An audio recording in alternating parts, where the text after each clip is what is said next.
Hi guys, today I'm gonna talk about how to balance YouTube with having a full-time job or being a full-time student. A lot of young people want to get online these days, whether it's blogging or vlogging or doing something on the side, and the worry really is they wouldn't have the time to combine being a full-time student or having a full-time job. Today I'm just gonna share a little bit of my experience because these are questions that I get on the regular. As some of you know, I started YouTube when I was still in medical school, and somehow I managed to combine being a full-time medical student and being online. So I'm gonna share a few tips with you and answer a few of the questions that I get.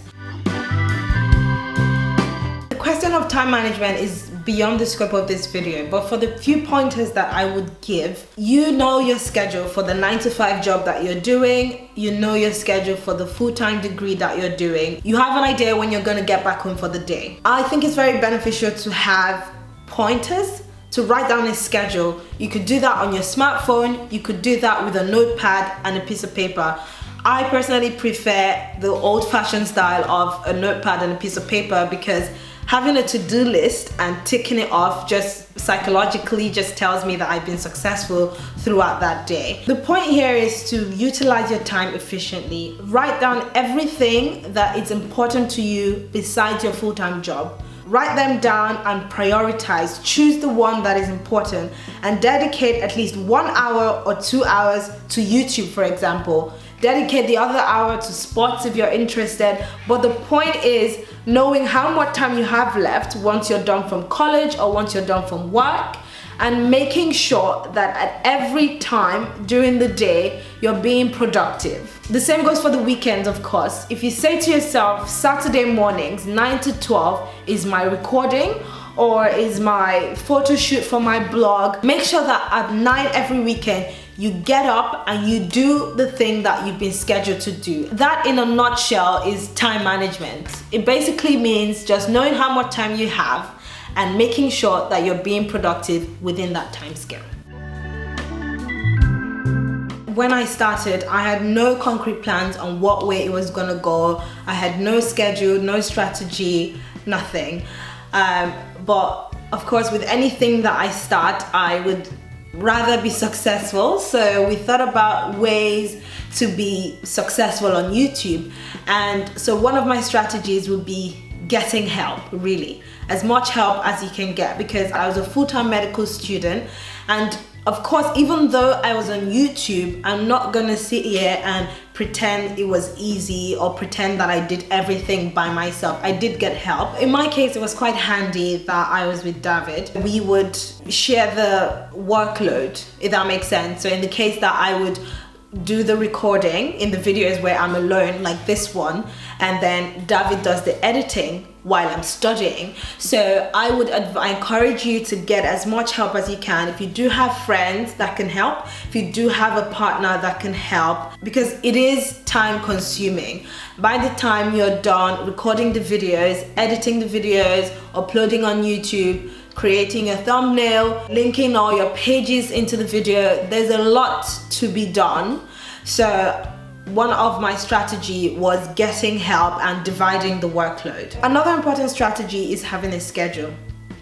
In my case, I learned to be more efficient on the weekends.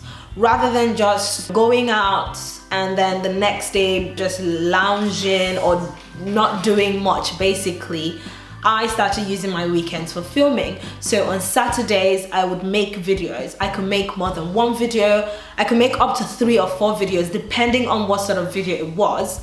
And then David will help with the editing. So by Sundays, the video was up. And having that schedule of videos going up on Sundays really helped me, because I felt like if I didn't upload a video on Sunday, I would be letting people down.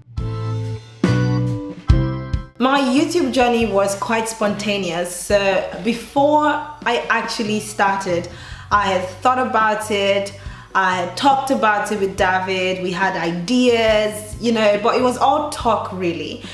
Coincidentally, we did have a dance video that we had put up on Instagram, and that got a lot of attention, and we got messages from people saying, oh my gosh, we love you guys, you know, would like to see you on YouTube. And that was a huge motivation for us. We created a YouTube channel and boom, we're on YouTube. So the way that I would like to describe my journey on YouTube is a situation where preparation meets opportunity. Of course, we went online and a lot of people expected that we would continue to dance, but I was a full-time medical student, not a dancer. David had a completely different job. So we started putting videos that we had talked about before we came on YouTube, videos that would motivate people, that would make people laugh, that would be engaging and encouraging. So basically that's how we started. When I started, quite frankly, I didn't really think about what way it would go. There was no plan about consistency, there was no schedule. It was just both of us having fun, really. Putting up videos when we felt like it would take 2 weeks or a month before we posted another one. We would get messages from people saying, oh my God, it's been ages you've put up anything. And that would be a motivation for me to put up another one. We decided to take YouTube more seriously after about 9 months, basically. So the 9 months previously, we didn't have any schedule. We posted whenever we wanted. But the motivation for us was the feedbacks that we got, the positive comments, people saying that we inspired them in one way or another. That's when we thought, okay, why not take this more seriously? And we sat down to make a plan. Initially, as I said, it was all fun. It's not that it's not fun now, but what I'm trying to say is, like, I didn't put that pressure on myself. The problem with starting off on YouTube is when you start off, you compare yourself with people who have been in the game for 5 years, 6 years, who have hundreds and thousands of subscribers, and you put that pressure on yourself. I wouldn't advise that, because you need to start off with having fun. You need to start off with getting a hang of it. Any vlogger who's been online for over a year, if you go back to their old videos, you would notice a huge difference. I mean, if you go back to the very first video that we uploaded and compared it to this one, you would notice the difference. You need that slow process to enjoy it. You have to make yourself aware of the reason you want to do YouTube. Of course, there are people who do YouTube full-time now, but I think that it's only a handful of them who started off thinking YouTube is going to be my full-time job. Most people usually had jobs on the side and then they got more successful on YouTube and decided to make YouTube their full-time job. I wouldn't advise anyone to quit all you're doing, quit your day job, quit everything and say, okay, I'm going to make YouTube my only source of income, because then you become very desperate and your desperation comes across on camera. YouTube is supposed to be fun, and if it happens to be really successful for you, great, but you shouldn't start off on that premise because you might get really disappointed.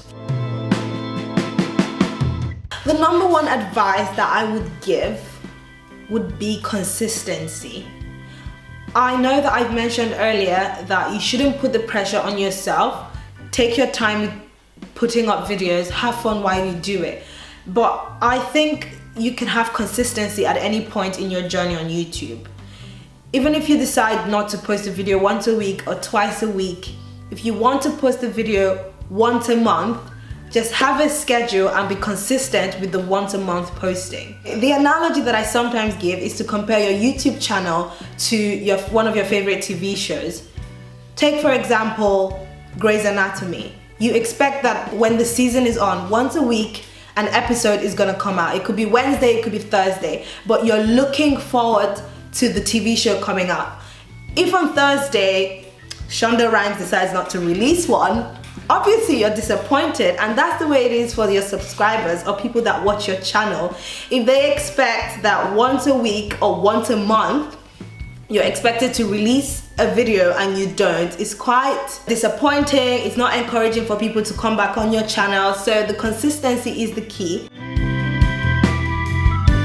The last point for today is to have fun while you do YouTube, or while you blog, or while you do whatever it is that you do online. The reason why I'm still here 1.5 years after I started is because I've truly enjoyed this journey. I've enjoyed the positive feedback the comments on the videos, the inspiring and motivating emails that I get from most of you, the Skype calls with some of you, and the friends that I've met online. I've truly enjoyed it, and I'm really looking forward to what lies ahead. Do not lose the fun while you do this. Do not put pressure on yourself. Have fun and enjoy it. Take care. Bye. Go. 4, 3. Raise those legs high.